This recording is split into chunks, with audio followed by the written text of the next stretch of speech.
There's a lot of the old timers, their voices, for obvious reasons, aren't as powerful as it once was. Chuck Billy sounds, I personally think, better than ever. Yeah, he was very strong at the show.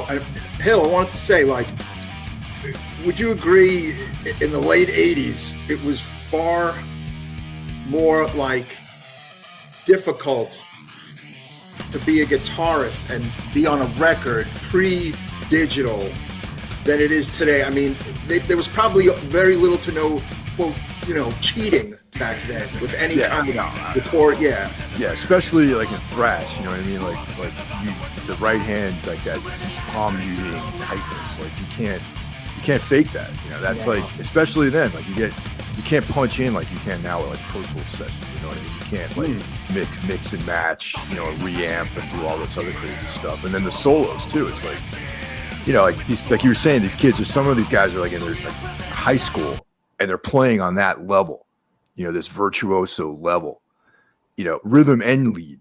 And it's like, back then it was like a real accomplishment to be in a band and make a record and do what these guys were doing. These days there's a lot of trickery that goes on. Like we cite the myriad of tech death bands where if you look at their Pro Tools session, it's like tiny little cuts and it's like a million different punch-ins to get those runs together. And back then it was way more of an accomplishment.